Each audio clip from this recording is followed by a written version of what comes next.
Hey, guess what? Grit Season 2 is coming to YouTube from the guys over at Latitude. If you guys didn't watch the first season of Grit, in my opinion, it was the best content that was on the internet last year as far as deer hunting content goes. So make sure you go over to Latitude's YouTube channel. It's always linked in the description below, and give them a subscribe. The first episode drops Monday, September 30th at 6 p.m. Eastern Time. Also, as far as products go, they got the Maverick saddle in a couple different camo patterns now, which is really cool. And they still got them Carbon SX sticks. I really like those sticks. I love how they are super compact when you stack them together, and I like the attachment system a lot. They're also made in the USA. Go over to latitudeoutdoors.com, use the code BTE, save you 15% off. And hey, if you need some hunting clothes, you ought to go check out ASIO gear. Can't beat their warranty, it's lifetime, and they got some of the best whitetail hunting garments on the market. I just got a new piece in from ASIO. It's their soft shell jacket. It's called the Heavyweight Hoodie, and it's awesome. They also have a new leafy top coming out, which is going to be awesome as well, and a silent puffy for the whitetail hunter. If you need anything from ASIO Gear, go over to their website, ASIOgear.com, use the code ECHO15, and save yourself like 15% off all their stuff on their website. If you're a deer hunter and you're not using stealth strips, what the heck are you doing? Are you really even trying? If you don't know about stealth strips, it is the best silencing tape on the market that makes your equipment deadly silent. I have all my gear padded up and wrapped with stealth strips. I don't want a single noise to come out of my gear when I'm setting up on a mature whitetail. So go over to stealthoutdoors.com and use the code BTE10, save yourself 10% off. If you're in the market for new broadheads, check out my buddies over at Razor Broadheads. They offer a wide selection of single bevel, cut on contact, chisel tip heads ranging from 125 grains all the way up to that Magnum 300 grain broadhead. And guess what? They're all made right here in America. These things are incredibly tough. I've been using the 200 grain heads with my traditional bow for years now, and now I'm shooting the 125 grain head out of my compound. And what's crazy about these things is the 200 grains, an 1.5 inch cutting diameter, and man, that thing flies perfect, exceptionally well. So visit razorbroadheads.com, use the code BTE, and save yourself 20%. A good way to support this podcast is to support those who support the podcast. So all the info on my partners are in the description of this podcast. Go check them out. What up, everybody? Finally. We're Finally. We're back from the woods. Gotta do the eyebrow. That's finally funny. Man, Josh has been putting me on hold for like 2 weeks since deer season opened. Well, it's deer season, dude. You know how hard it is to do a podcast during deer season? Yeah. I do now. It's well, it's just one of those things where, especially early season, because you don't get home until 9 o'clock, right? And then you got to, throw a bunch of stuff together and get dinner and bed and all that. So, we'll make it work though. We'll make it happen. Yeah. What's been going on? Am I frozen? No, you're good. You're frozen then. I don't know why. You must be frozen. I don't know. Is Patrick frozen? Everybody that's on? There you are. Yeah. You're being hiccupy on us. Yeah, maybe it's trying to switch over from video. Starlink. What's up, James? Yeah. It's that. It's the what's it called? The Starlink internet. Are you on that right now? No, I'm on my home internet. No. Oh, okay. I shouldn't be. It seems to be working on it right now. Yeah. Okay. Yeah, it looked good earlier, but anyway, technical difficulties. Okay. Yeah, you're good now. It's my allergies messing everything up right now. Yeah, dude. My Huck has allergies horrible right now. Every morning he gets up and just sneezes like 100 times in a row. Yeah. I've already done that today. I think I'm up to about 100 by now. So, yeah, man, I got to wear my jacket. Shout out to ASIO. They sent The Did you get the new one. get the new one in? Yeah, man, this thing's nice. Like it's really nice. It's stretchy. Like you can see that. It's warm. I mean, Yeah. I'm impressed with their stuff, man. It looks awesome in the woods too. Hide and go seek champion. 100%. It's I'm gonna be the hide and go seek champion this fall. that's right. I'm gonna be Kamala Harris, the Oh. hide and go seek champion. Hide and go seek president. Yeah, this weather's great. You're frozen now, Josh. This is what I'm saying. Hold on. Can y'all see me?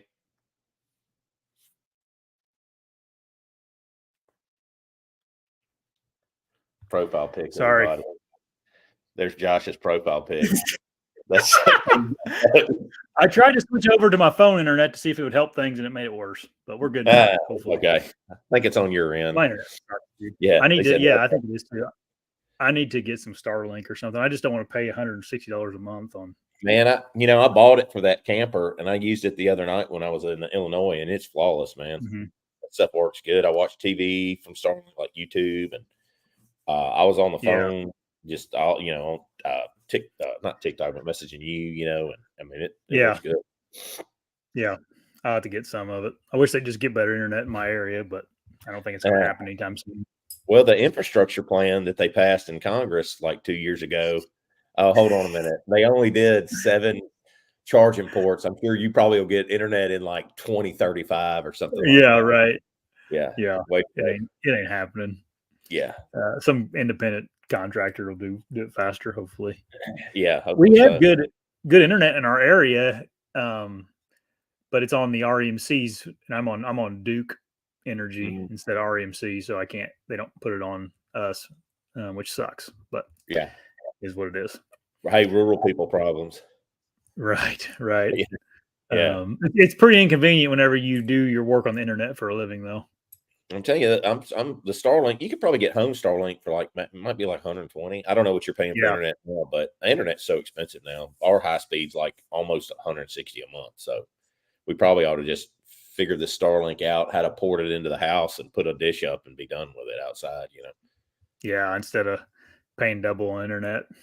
Yep. And mine is, I mean, it's advertised fast, but it's that T-Mobile internet, so it's like if it's perfectly great service, then it is what it is, but it's not always that way. And I think some of my neighbors have gotten it now too, because it was real fast when I first got it. I don't know how that works, but I think there's only so much data to go around, Yeah, it's not too bad.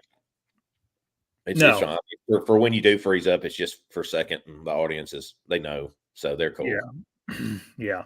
Let's talk deer, man. What's been going on? Yeah, nothing. Just been out and about hunting. Just nothing real exciting's happened yet. Global's here hunting. He shot a big one this morning, so we're giving it some time, and then we're going to go look for it this evening. This afternoon. He said he thought he hit it back, like his liver. He thought he hit it back. Yeah, I don't know though. He said he shot it, and it ran up the hill for just a little bit, stopped, and he could see its rack up there for a while, and then he just lost track of the rack. But he can see blood on the ground from the tree. So sounds like maybe liver, guts. Yeah, maybe. That's what I thought. Maybe liver.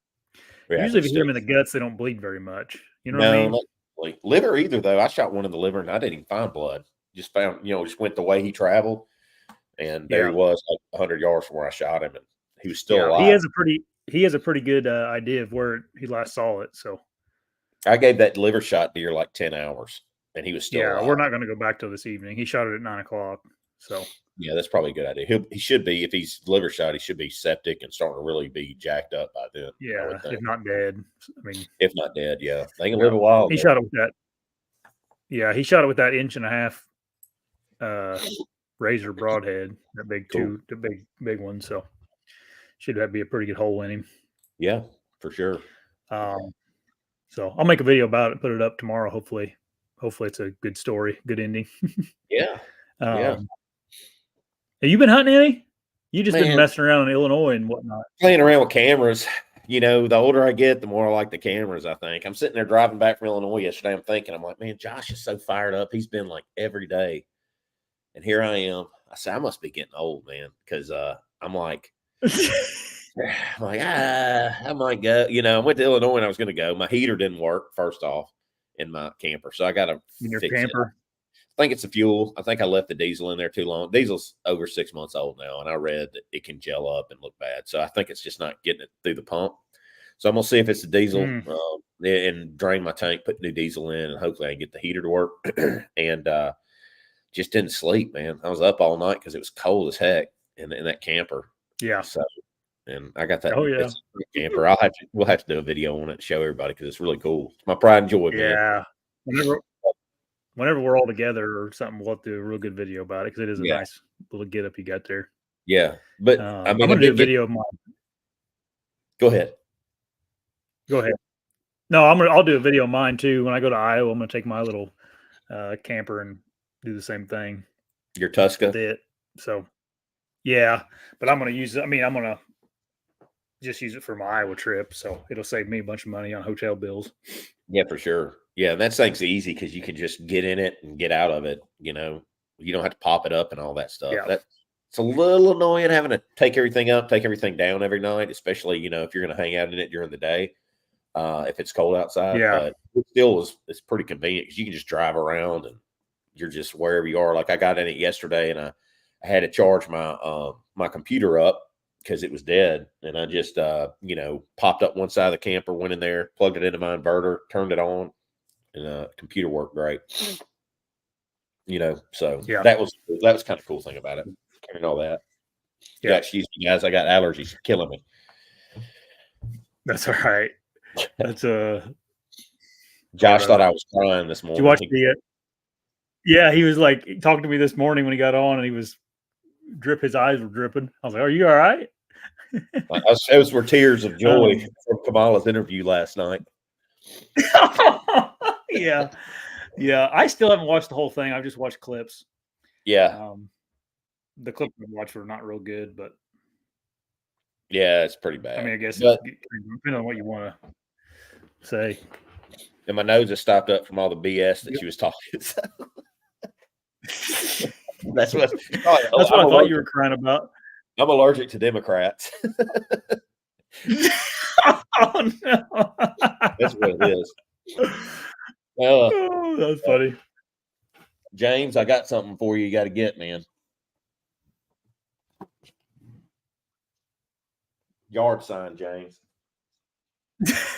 You gonna put that thing out next to your neighbors? Man, I kind of want to frame it because it's so cool looking. Dark MAGA. Got the dark MAGA shirt, the blackout one.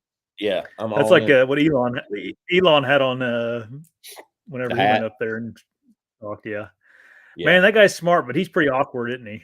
Well, he's autistic, or he's got Asperger's. I know. Yeah, so he's a little bit. Okay, yeah, I knew that. I guess.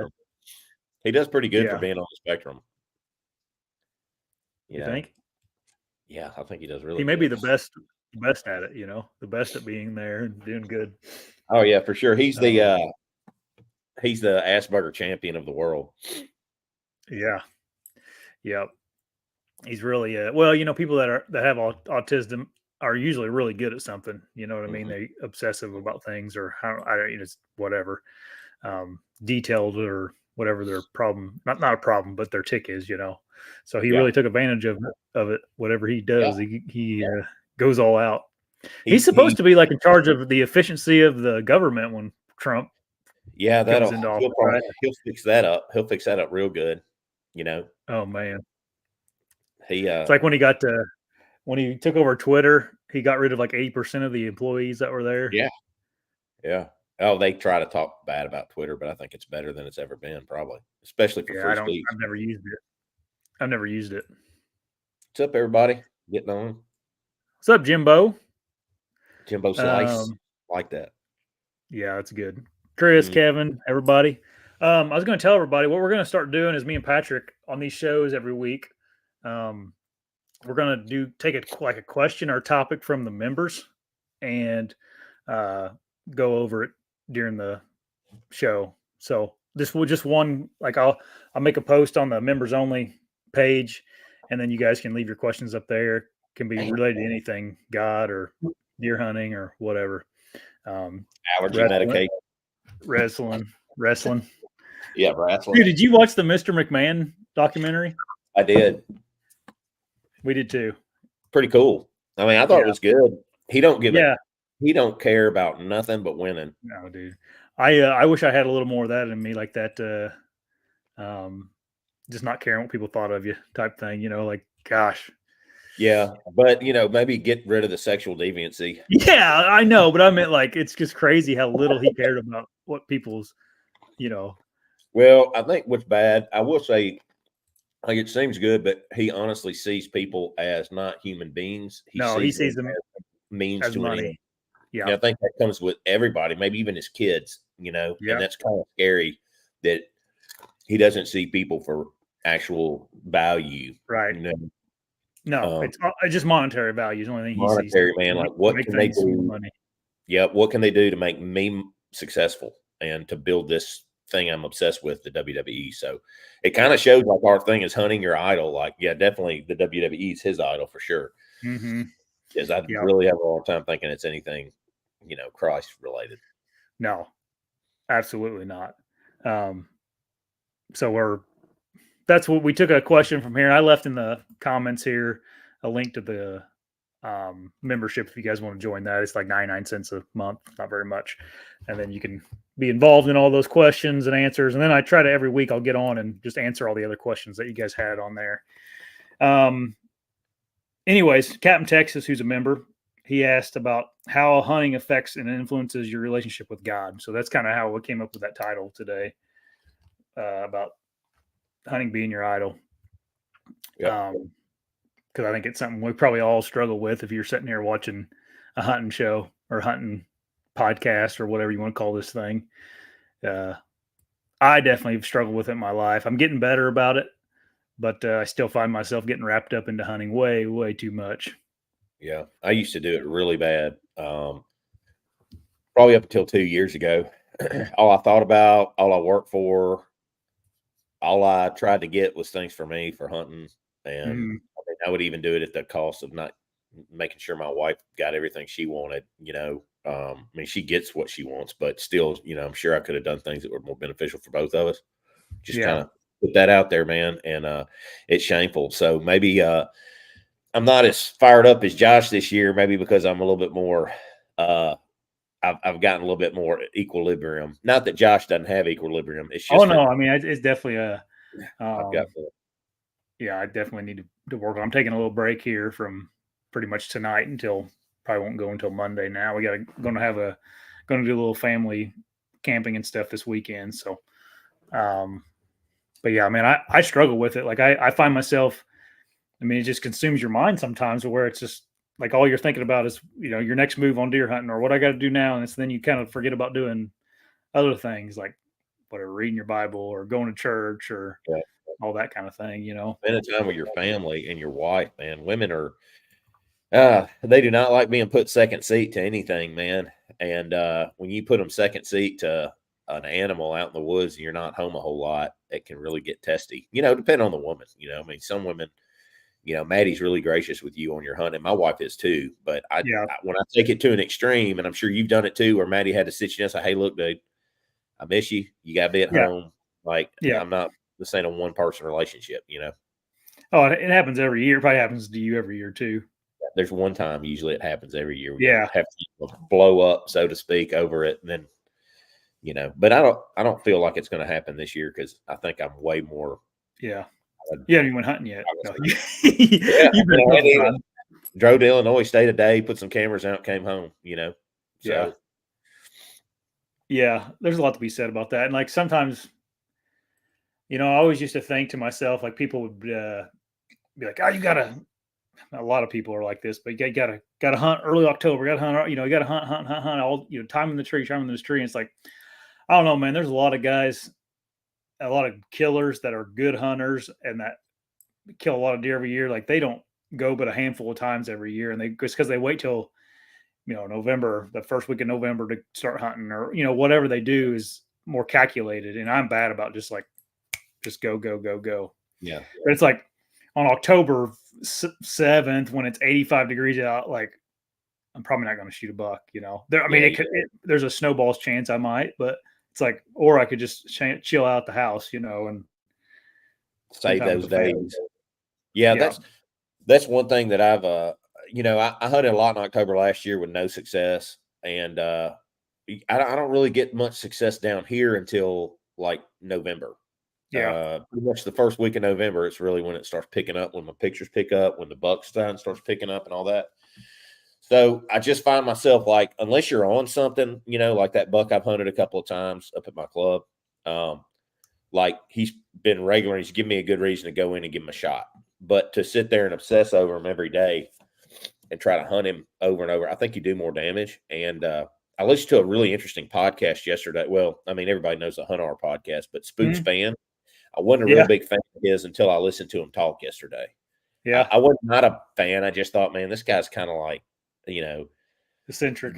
He's different for a hunter, you know. The no shirt on pictures, you know, that he takes a lot on his Facebook kind of give you one impression of it. But when you sit down and you listen to him talk, man, he was a very humble guy that was just straight up about how he goes about killing these giant deer. And he also, you know, put it back to the importance of family and, you know, how his wife, you know, and of course he's in his like late 50s, I think, maybe 60. And his wife, and, you know, they've got kids, they've been married, but how he's had to take breaks during time because it was taken away from his family. Yeah. And, you know, and he's a nut. I mean, he is freaking out there chasing those 200s. He doesn't even really like to mess with anything unless it's over 200 every season. And he gets on like 5 to sometimes 10 of them, he said, a season. And it was just a really good, you know, interview. And he said the same thing about October. You know, first off, he says, I never hunt up mornings in October. You know, he never does, which I don't believe in hunting mornings in October really either.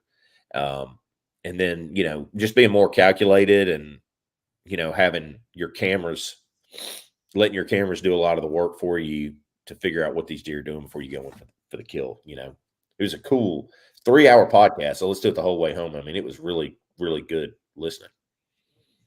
I'll have to listen to it. Yeah. And you know, I used to think that, I mean, I'm still working on it because I've just started realizing this year that I'm like, man, I need to calm down a little bit. Like just the sheer amount of time I usually spend in the woods. And I love it. Like I love being out there every second of it, but it's just not necessary to be successful, you know. Hunt your fronts. You know what? There's a lot to be said about hunting your fronts when they come in, and then, you know, maybe that first, second day in the afternoon, hunt a front. If you're on a deer food source, you could get lucky and then just leave it. Because a lot of times, you know, I think like what Spook was saying, which is what I've gathered over the years, is when you're going in, a lot of times you're bumping them out of their bed, going in, or they're on the feed trees or the feed pattern, and they're in the area, and you go blowing those deer out of there in the morning. Well, you've just messed up your hunt for the afternoon, and the deer now knows you're on to them over there. So if you just wait till the afternoon to hunt him, instead of hunting in the morning, your success rate will go up on bigger, mature deer, you know? And that's what we're trying to kill. A lot of us are. Yeah. Yeah. And it's just one of those deals where it's cool to say you go every day to your buddies and they like, that's, you know, everybody's like, oh, you're so lucky. And it's like, yeah, but then your wife's mad and your kids miss you. And it's like, how cool is that? You know? Yeah. So that's something I try not to, and it's because we lust so hard over deer, like big deer. It's insane, man. All year we're thinking about it. Yeah. And it's not good. It really is. Like, that's all right, man. Just get them out of you. Yeah. And then, well, like Captain Texas said, he says, how's it affect your influence relationship to God? I mean, you know, you always hear guys talk about like tree stands in my church or all those cliche sayings that deer hunters have. And it's like, I don't think deer hunting really brings you closer to God per se. Like Jesus doesn't, you know, Jesus doesn't talk about deer hunting or your passions in the Bible, really. It's all, you know, it's about putting down your ego and following him. That's what he wants you to do. And I don't really see a scenario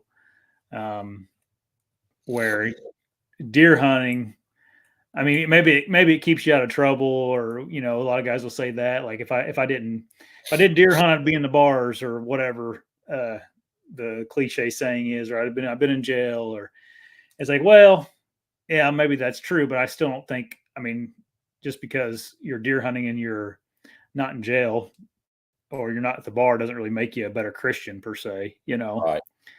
Um, it may make you a better citizen, but I don't think we need to fool ourselves into thinking that because I'm in a tree stand, I'm doing something that God wants me to do. Yeah, God, we're all bad in God's eyes. So, Yeah, like, you're not over going the to word impress God. what builds points is trying to follow Jesus and trying to be better. And I mean, God might take hunting from you if you're putting too much time in it. I mean, you might fall out of stand. You might fall out of love with it. It might not be the most important thing in your life.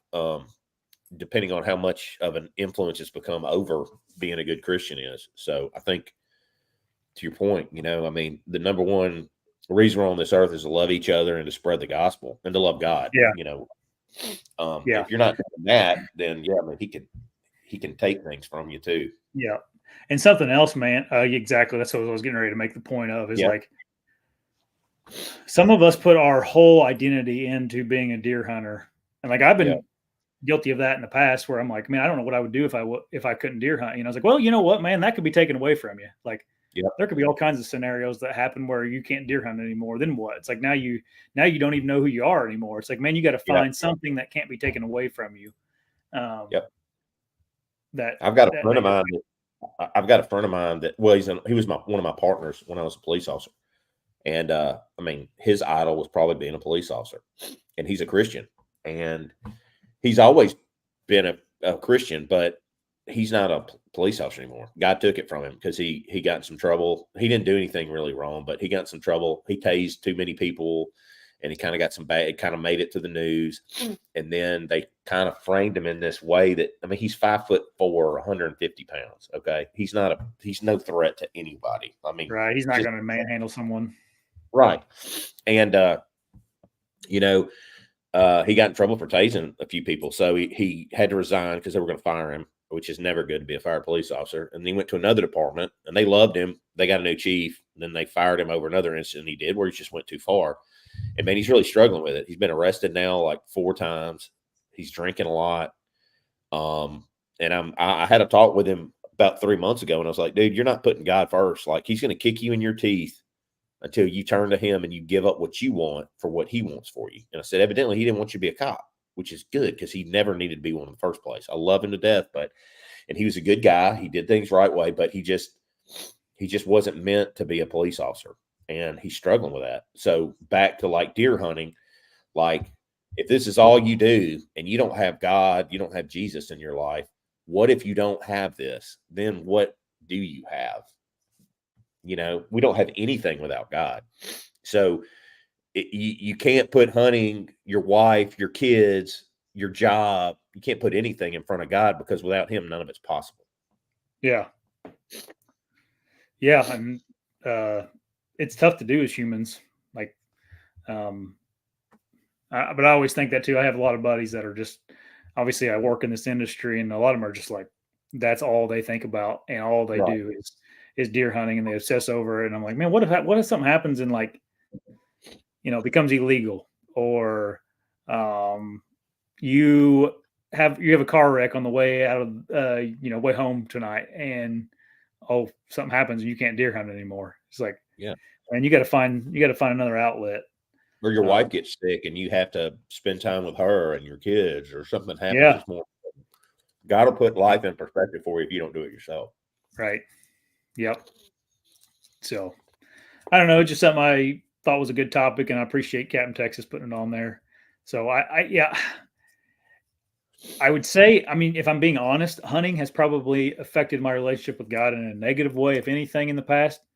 Um, just because it's taken time away from family, it's taken time away from church, and all that stuff. I know that's not the popular answer to say in the deer hunting community, but I think it's probably most people's reality. Yeah, I think that's an honest deception. I think that's an honest answer for it. But I Yeah, also think it can bring you closer too. I think it's a double-edged sword. It's like everything in moderation, right? So if you're obsessing about deer and you're not giving God your time, then that's a bad thing. But you can go into the woods and go, man, thank you, God, for all this you gave us. Right. Thank you for the deer, the trees, the morning. Thank you for giving me another day to experience everything that you made on this earth. Is so wonderful. So I think I think it gives you an appreciation for what God's design is, but I don't think it brings you closer to God if you're not doing what you should be doing as a Christian, which is reading your Bible, Yeah. going to church, putting your family first, trying to be kind to other people. If you're the guy that's out there looking to screw somebody over that's in your spot or, something like that, then you're, or getting mad because, oh God, I pulled up and, this is the third morning in a row this guy's been in my tree. I can't hunt it. Your priorities are messed up. Right. Yeah. It's tough. It's tough not to get mad when those things happen, and it's tough not to want to be out in the stand when you're at home or whatever the case may be. But you need to be present too where you're at. Be present. Be present with your family. Be present in the moment. And a lot of times, if you're obsessing about anything, but we're talking about hunting, if you're obsessing about hunting, you can't be present with your family because your mind's not there. You can't be present with God if you're in church, if you're thinking about your big buck. You can't be present, So if you're going to that extreme, then you need to check yourself at the door and go, okay. And I think God will affect your success in the woods too. How do you expect God to give you what you want if you're not trying to have a relationship with him? Yeah. How do you expect God to, you're not going to give your kids a toy if they won't talk to you for 4 or 5 days and you're trying to have a relationship with them. You're not going to be as apt to say, here, son, you wanted this? Here you go. Just keep ignoring me. It just doesn't happen. God loves you. He wants you to be happy. He wants to give you everything that you're doing in this world, but he also doesn't want you to put it above him. Very clear in the Bible about that. It's a commandment, not a suggestion. Right.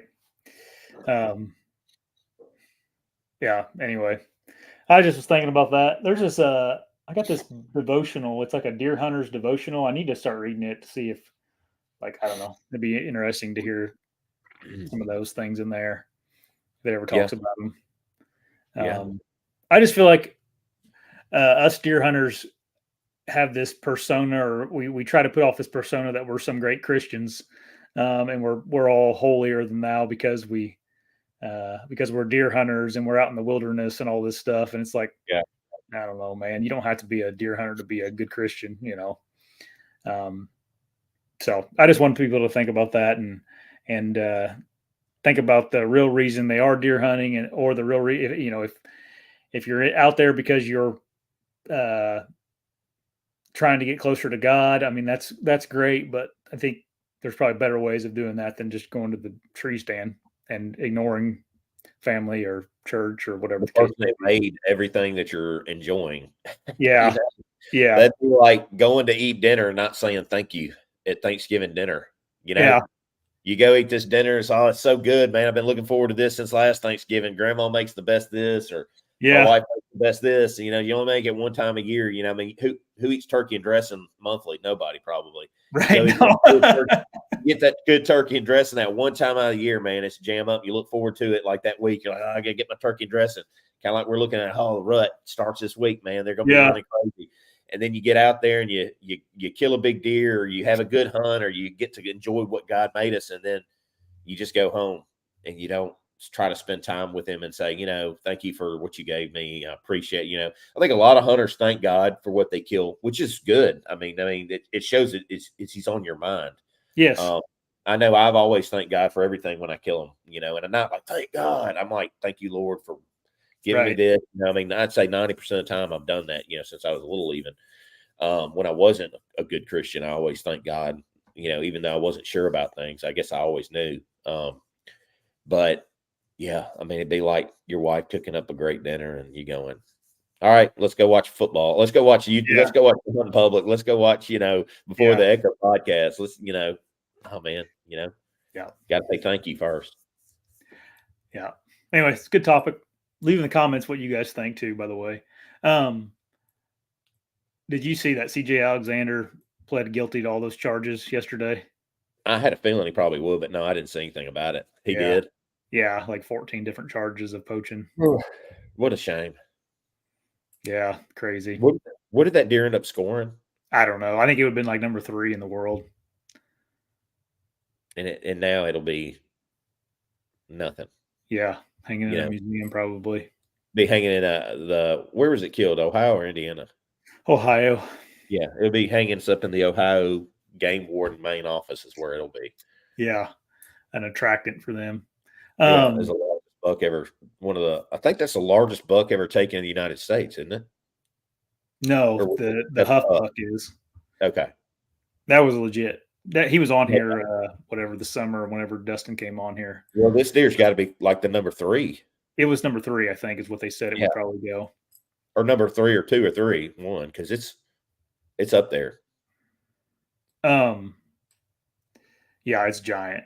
But yeah, I think he goes to trial like in December to get his sentence and all that. But I mean the text messages that I supposedly, I didn't see any of this stuff. This is just me watching YouTubers, put videos up about it. But the text messages were like, I mean, essentially saying like I'm in camo, they're not going to see me.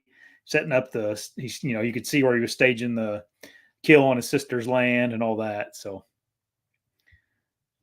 just unnecessary. But you can't do it. You can't do it now. You got too many cameras and stuff, man. You got people that see these. You can't kill a deer that's that rare with no one knowing that deer exists. Like somebody knows that deer. It would be amazing, but then you might find one way, way, way back on public land that nobody would go through the trouble of killing. But that's a very slim chance. Yeah, I was like, I mean, it became pretty apparent as that story progressed that he was lying, and just some. Well, he went on the Hunter podcast. He went on all kind of podcasts to talk about it. Yeah, it just, I mean, stuck to his story, but just the audacity of somebody to poach a deer and then lie about it nationally like that. He's young, Yeah. That's why you follow the John rule. You don't even hunt. You don't post. You don't have Instagram. Yeah, there's a lot. I mean, my buddy Alan, hey, he doesn't have Facebook or nothing. I mean, he doesn't tell anybody about anything. Yeah. And you got to ask him like, how's season going? Then he'll finally tell you like, oh, I got this or this, Yeah. But he doesn't like go out of his way to send you stuff. I found out from John like 2 years later. I'm like, you killed a booner? Like 2 years later, I'm like, what? Yeah. Oh yeah, I got that one. Yeah. These pictures I get, these pictures I get on, on his place, and I'm like, look at this deer. Do you know about him? Yeah, I knew about him last year. I'm like, yeah. Why don't I get a picture of him? I mean, I don't know. He just is just like that, man. And I want to be like that. I want to be less talkative. Loose lips sink ships, and I've sunk a whole lot of ships, in my days. Yeah. I like that I get so fired up. I'm pretty good about keeping like pictures, like trail cam pictures and stuff to myself. But once I shoot the deer, I mean, whatever. I got friends I'll send them to, like you and John, and I've got like maybe 5 people that I send pictures to of what I'm hunting. Yeah. But like at my club, I don't show anybody anything because they will be like, right on it, and they'll run the deer out of there. Do you want to talk about what happened in your club or no? No, not yet. Okay, that's fine. Not yet. We'll talk about it. Yeah, one day. It's not after it happened. Yeah, not a big deal. There's the commandment that's thou shalt not steal. Yeah. Thou shalt not steal. And then there's another one. I think it's like about coveting your neighbor's stuff. You shouldn't covet somebody. And then thou shalt not lie. That's another good one. So pretty crazy, but it'll come back to get you. And what's bad is like the whole situation, like it didn't have to be that way. And I even thought about it at first. I was mad. I just kind of say it's a guy on there I've had issues with, took some stuff of mine, and down the pipes, it's not gonna be good. But I mean, I even thought about it, and I was like, as bad as my experience with this guy's been, like, I still feel kind of bad that that this is gonna, that he did what he did, and there's gonna be consequences. I mean, I would have much rather him just ask me for them, and I literally, even though I don't like him, I mean, and it's not that I don't like him. I don't like the way he acts towards people, and me particularly. And I've tried to leave the situation alone, but like here I am just spilling the beans on live television. But I mean, don't do that to people, man. I mean, it's like I don't know. I feel bad about it because I don't want anybody to, and it's or kids or anything to lose a place to hunt. But you can't go around taking people's stuff just to do it to that person. Because you have an issue with them. And I mean, it's been ongoing for a while. And I've tried. This year I said to myself, I said, I'm gonna give him grace, and I'm gonna be nice, and I'm gonna try to get along. And I've done that in the past, and every time it's bit me, and I felt like, it's been time. I'm just not even gonna stress it. Boom, find this stuff out about it. And I'm like, man, I just every time I give the guy an inch, man, or think I'm gonna be nice.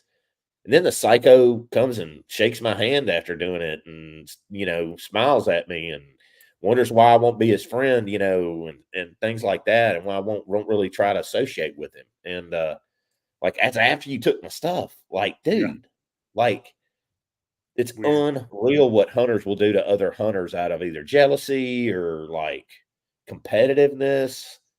Man, I just, to me, it's like, my best friend was like, you should retaliate, years ago. And, don't let him, this person push you out of places. Don't give him those stands that you've hunted for years. And I said to myself, like, no, I mean, it's not even worth it for me to go down the road because I'm trying to kill a big buck. Like, I don't care. I'm not going to spend my whole season trying to screw somebody up or Yeah. put my foot down and show them they can't, that they can't walk all over me. I'll just go find another place to hunt, try to kill a big buck there. Because one thing since I went mobile, this is my 5th season being a mobile hunter, is like hunting a stand is the dumbest thing. Hunting one single spot is not as good. It's not going to be conducive to killing mature deer. Like moving around is much better. So for me, he did me a favor by doing that because I started moving to different spots I'd never hunted, found other deer, better deer, and started bouncing around. So that's what I call turning lemons into lemonade. Yeah. I got lemons and lemonade, but like what James said, that's what I thought. And I actually thought, I was like, you know what, I might just buy him a stand and go take it to him and go, look, man, I don't want you stealing my stuff. Here's a stand. I'm giving it to you. Just take it. And just, you never know. That could be that act of that Jesus told us, that could be something that makes him go, man, wow, that was strong. And it might make him change. Like maybe it'll make him think differently. But this guy's kind of lost, man. So I just have to. And there's other people too. There's other people up there too that have come forward since all this that have a lot of issues with him and just disrespectful and Yeah, I don't think this guy's stealing your stuff for because he's lacking of stuff. Like he's not doesn't like need a stand. He's not like it's not like in the Bible where someone steals food because they need food. It's just stealing to be. Yeah, it's stealing because he's trying to sabotage. Yeah. He's trying to sabotage my season too, which he's kind of sabotaged himself now at this point. So we'll see what happens. I know we probably talk too much about it now than you would. It's all right. Somebody watch the podcast, they know who it is, and it's all right. I'll take the smoke. I don't care. I've tried my best to try to get along and just and then not deal with them. But hey, man, at this point, you did it to yourself. It's weird. It's a weird thing, man. If it weren't for some of the other members too that have had issues with him too, that are having, it's not just me. That my thing was kind of the catalyst that was the proof that was needed to get this situation fixed. There's been issues for years with lots of people, and now it's just come to light. And if it was just me, I might could work things out with the guy because I'm a Christian, and everybody makes mistakes, even though that would be to the detriment of the deer hunting in the club. But maybe it'd make an impact on him spiritually, for me to be Yeah. able to be forgiving. Yeah. And I Well, forgive him now, but yeah. It sounds like your scenario was just the straw that broke the camel's back finally. Like, I don't think it was a yeah, isolated incident. So, yeah, I've never had anybody do that kind of stuff to me especially on private club. Like, who's stupid enough to go do that to the person that they don't like the most and then brag about it? Like, who? Like, that's an intelligence thing right there, man. You don't steal somebody's stuff and then go brag about it to everybody. I mean, yeah, I mean, I would think I'm not I'm not really a thief, but I think that'd be a pretty good rule to follow is not tell everybody that you stole a bunch of stuff. right. Yeah. So, I mean, it's just like at this point, it's like, man, I don't, there's just no saving him as far as from the repercussions, but, Yeah, yeah, it is what it is. Yeah. Um. So, what's your plan now? Are you gonna hunt around Tennessee now until you go up to Illinois? So Brandy and I go camping. I'm gonna hunt this evening. Uh, and then it's gonna warm up here a good bit. Yeah. So I'm just gonna watch my cameras. I think next week is gonna be warm too. So I'm not gonna waste my time even trying. I'm just gonna spend time camping with her anyway. So it's kind of good. And then we'll see what the weather does. I think I'm gonna go up to Illinois the week of the 4th. She's got a conference, so we're gonna take the bigger camper up there, and she's gonna do her conference thing, and because she doesn't have to work. Yeah. And she'll probably follow me up there in her car so she can do whatever she wants to while I'm hunting, if she wants to go eat lunch or whatever. And I'm gonna hunt that first week up there, which I really don't like doing and I'm gonna watch my cameras too. If my cameras aren't really exploding with stuff, I'm gonna go whatever my cameras tell me. But I got 3 places I hunt this year, 2 in Tennessee, and then 1 up there in Illinois. So it depends on what my cameras are telling me. If the action looks hot in Illinois, like the bucks are on their feet and they're moving a lot, I'm going to go up there.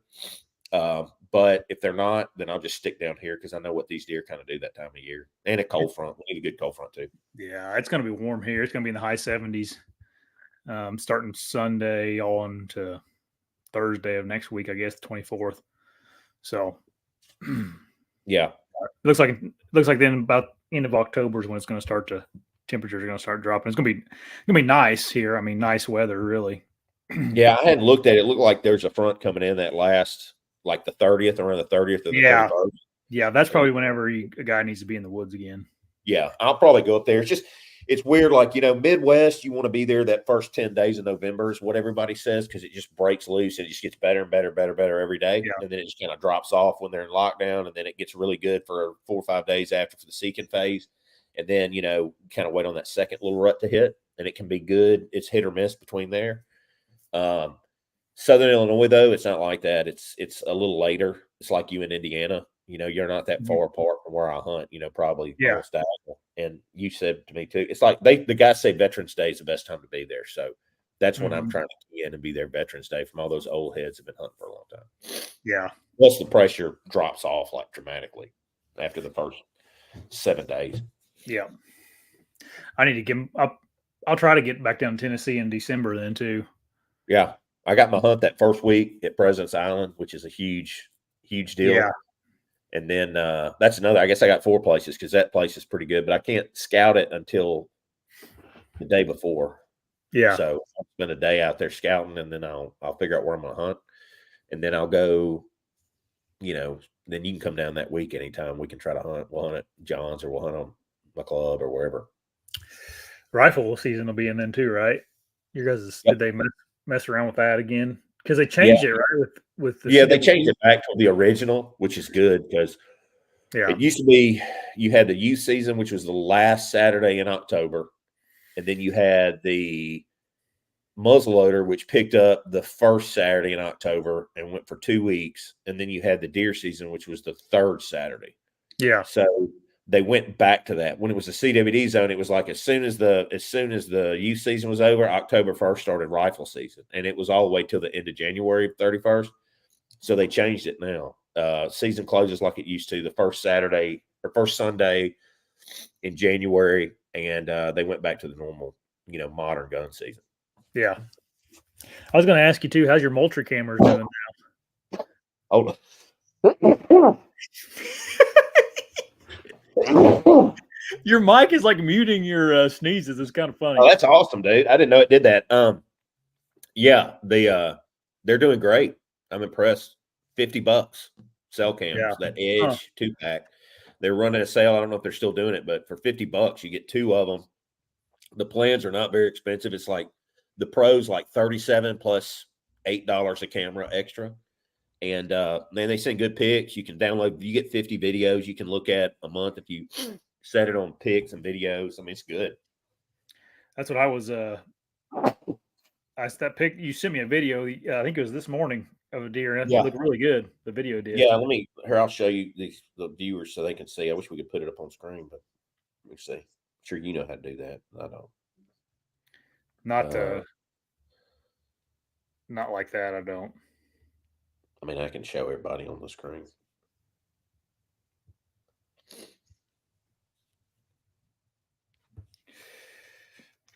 Yeah, here it is. Well, hold on, pictures.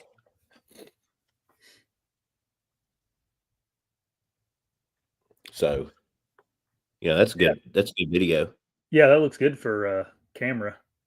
Yeah, I mean that's a for a cell camera. I mean, yeah, that's a nice buck too. Youngster.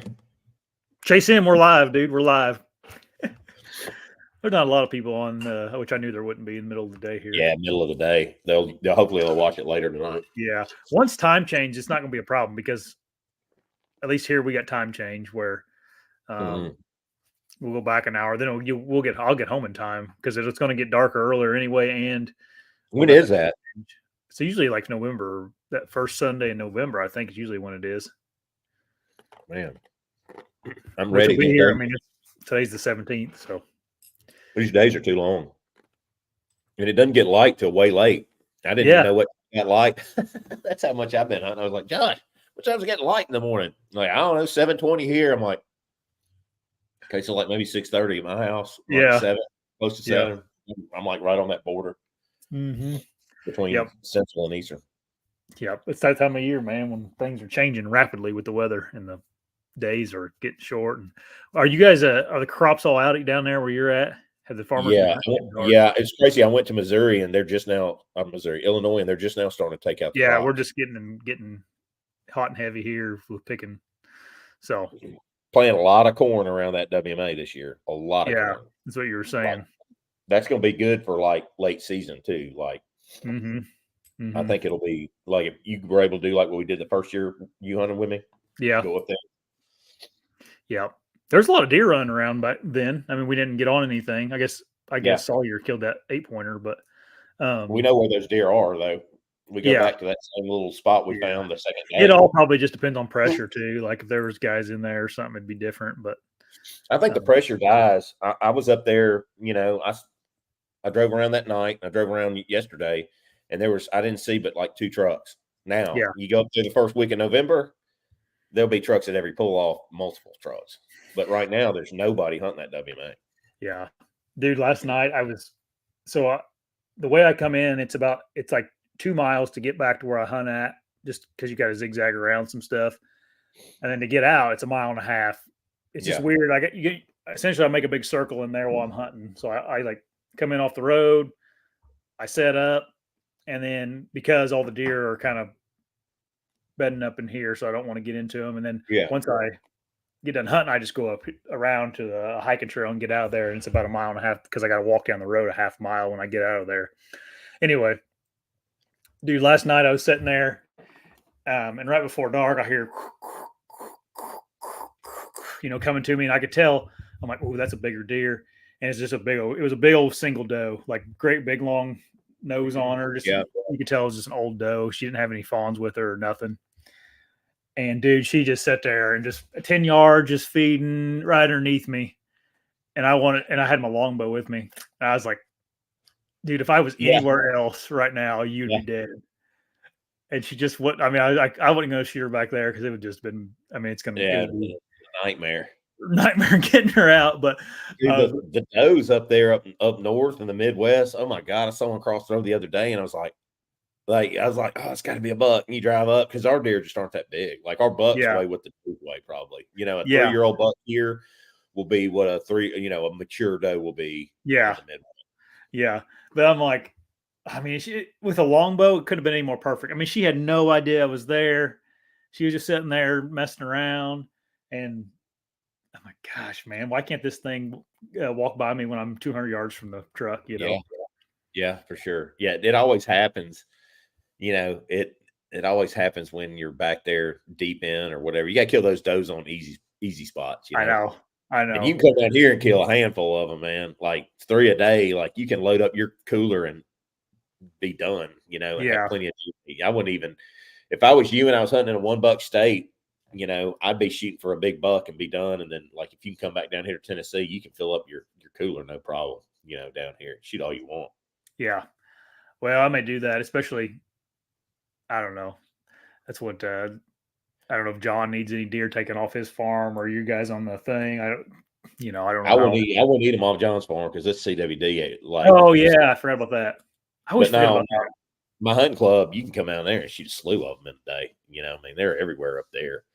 You can kill them pretty easily, and they don't. Oh, we don't really? have it up there. Yeah, we don't have CWD up there. Yeah. So, yeah, I'm excited about it. You kill 3 a day, so that's crazy. You can just doe blow. John used to do doe blow at his place where he'd get a bunch of people. I mean, they shoot 25 or 30 in a day. Get several hunters and everybody shoots 3 or 4, or weekend or whatever, and just load them in the back of a tailgate and go donate them. Yeah. It's pretty crazy. Like Dave, my buddy Dave from Razor Broadheads, his farm up there, he has a doe problem up there in Michigan. Yeah. And that's what he's killed. I think he's killed 3 does off of it now this year already in a buck. Yeah.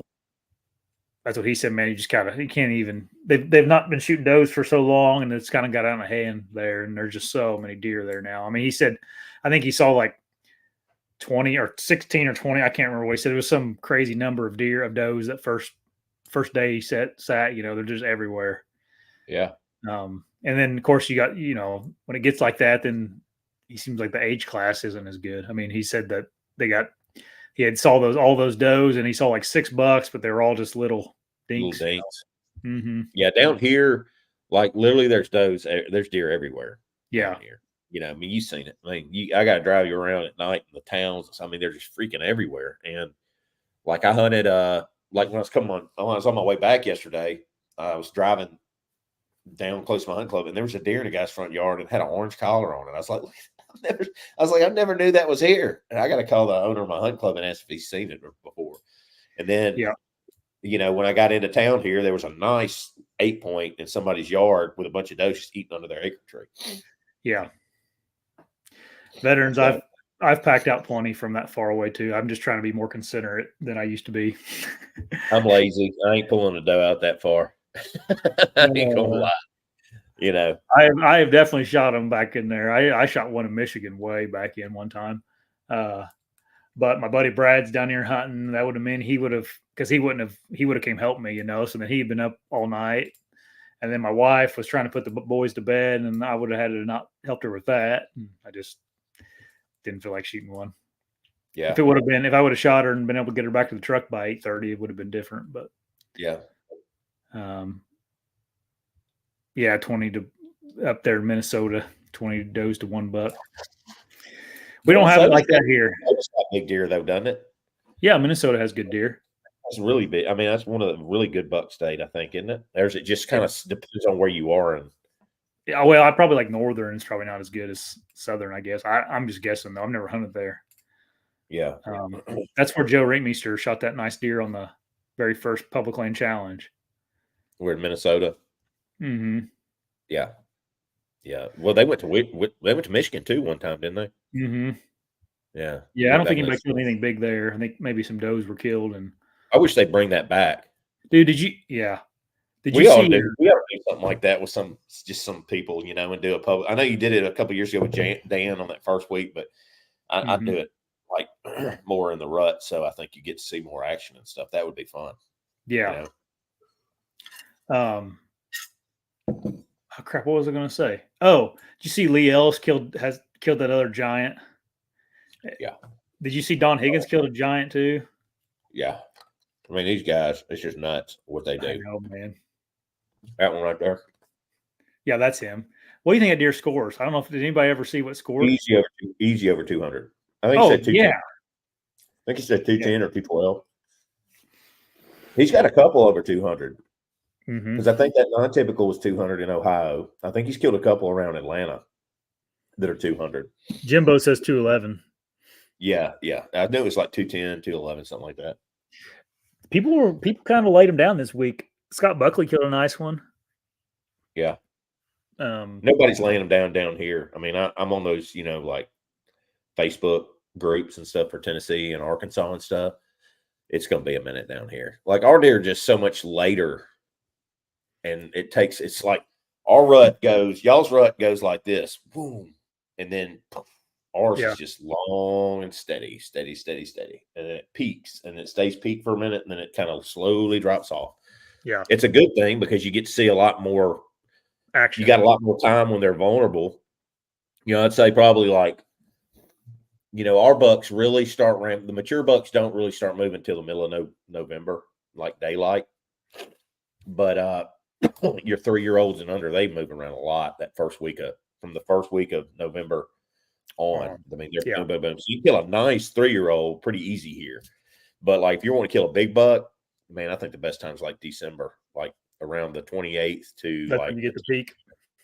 Yeah, right there at the end. And when they start really getting up seeking those last few does, that's when they screw up. They're already tired and stuff.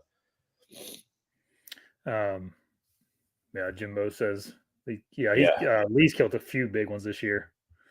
Yeah, Spook kills Spook. Yeah, he pays money for those deer. And I can't hate him. I mean, if he's got the money to do it, you have to compensate. If somebody's going to let you kill a world-class deer on their land and you have the money to get the access, like that ain't my game. Like I don't have that kind of money. If I did, I don't blame him. He's still hunting the deer. He's still killing it. It's not high fence. It's a wild freelance deer.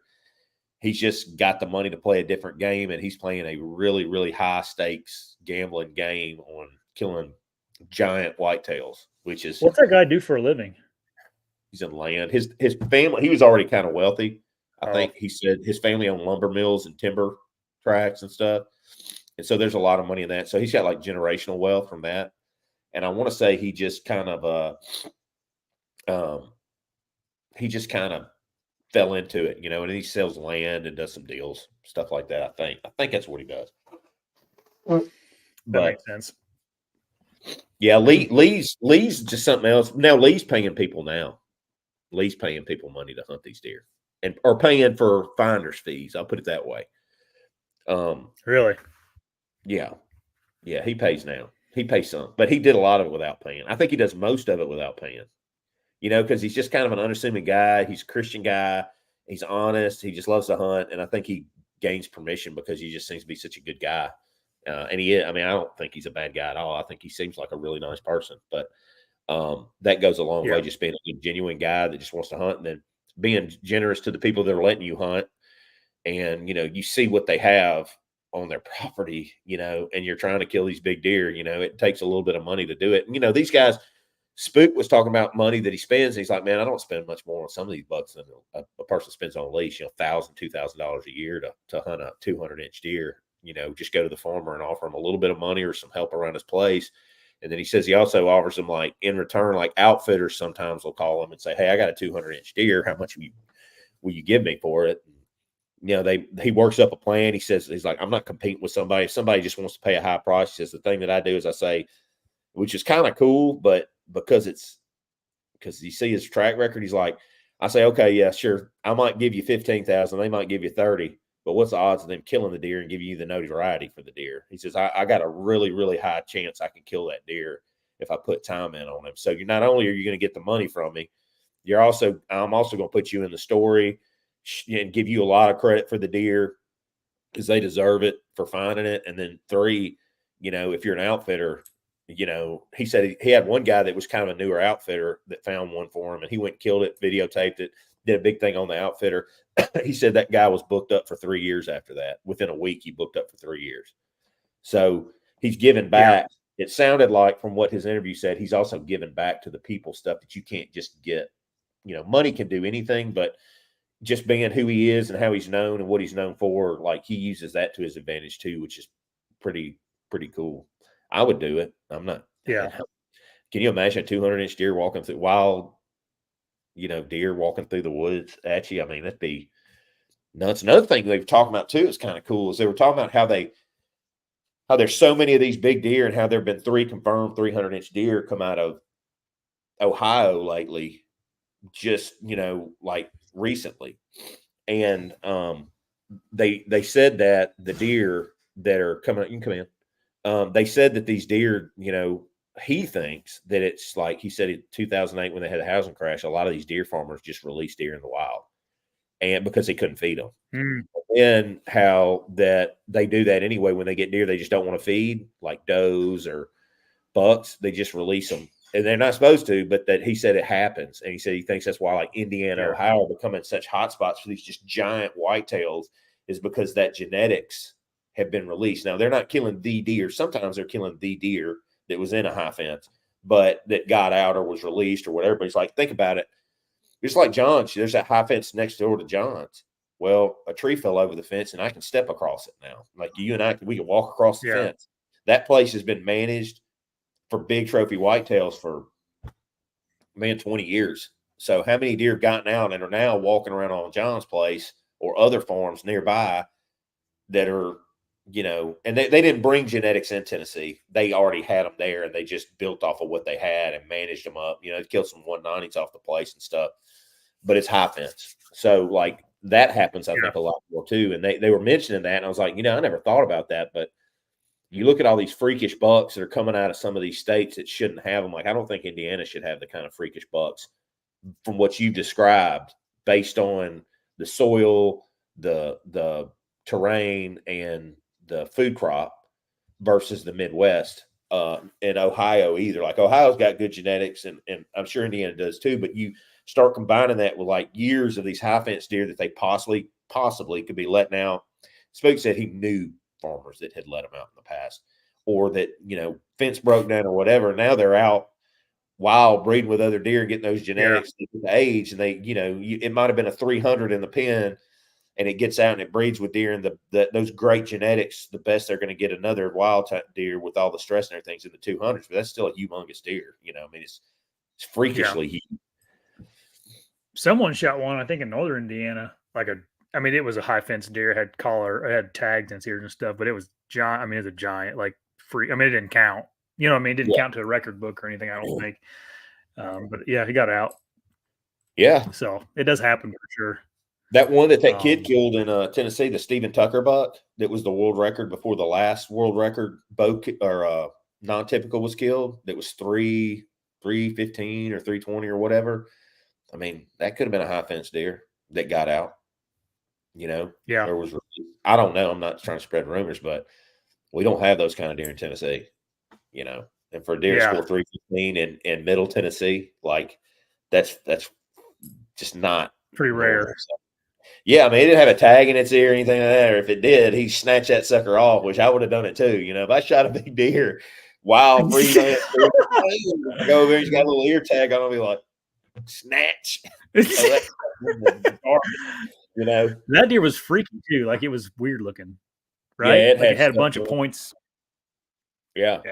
It doesn't, the one that's got the world record with all those drop tines out of Illinois that the guy killed, like the very next or the next year after that, like that deer looks like a 300-inch whitetail. The Tucker buck doesn't look 300 inches to me. It's like real narrow, but I guess you just got stuff going everywhere that they were able to get the 300 inches out of it. So I'm not trying to take away from the guy's kill. I mean, it could have been 100% wild. I'm just saying, like, there's also a possibility that deer could have been one that got out or a gene from some. I don't know if there's deer farms up there either, so that would affect it too. Yeah, I don't know either.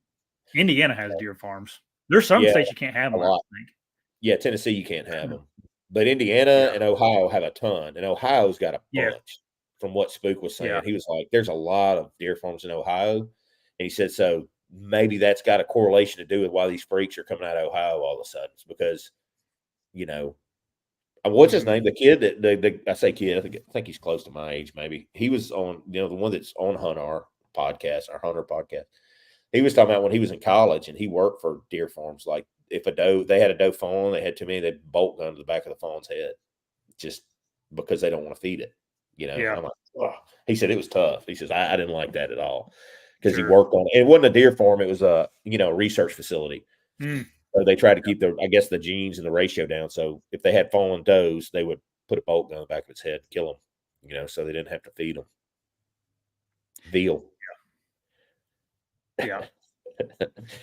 Yeah, it is what it is. It's the tough world we live in. Yeah, I mean, it's the ag industry that's full of that kind of stuff. I mean, it's their commodities, to those companies. So the research facility, I can understand it because we need to understand deer, how to make them better. So there's a benefit to that. Yeah. Well, the pen raised deer that they're having on these deer farms, and then you bolt gun the does you don't want, man, it's kind of screwed up. Why don't you just release them or sell them and have them released, or sell them to resource agencies and have them released into their states that have low deer numbers? Numbers there's are low. Probably a bunch of regulations, I'm sure they have to go through, just like I got a hog farm. My neighbor has a hog farm here, and that's what he's not legally allowed to, like, because if they have a hog with a gimp leg or something, he's like, I legally can't. I'm supposed to get rid of it. I'm not supposed to give it to anybody. So there's a bunch of weird rules in the ag industry that doesn't make sense. A lot of waste. Yeah. Because of our government, though. I mean, they get in trouble if they do it, and they get fined or whatever. It's crazy. Yeah. So anyway, well, let's get off here, Patrick. Sounds good. Global should be home anytime. He sent me a picture of the arrow. It doesn't look like he he doesn't look like he looks like he gut shot the deer, so we're gonna have to give it some time. But yeah, I'd give it maybe even till tomorrow. Yeah, we thought about going in the morning. Yeah, first thing. Is it cold up there? Yeah, it's cold. I think the coyotes will get it. That's the only bad thing. And there's a lot of coyotes in there, so they're going to eat the guts, a little bit, the rear end. But instead of losing the deer, I'd give it at least 12 hours. So if he shot it at 9, I'd give it till 9 tonight. Yeah, but that's pretty late. You might find it in the morning if you get in there real early, like at daylight. You might get it before coyotes get it. Yeah. So we'll see. All right, everybody. Y'all have a good season. Hit the subscribe button. Is it down here, or maybe it's over by Patrick? But hit the subscribe button, and we'll talk to you later. See you guys. God bless you. Bye.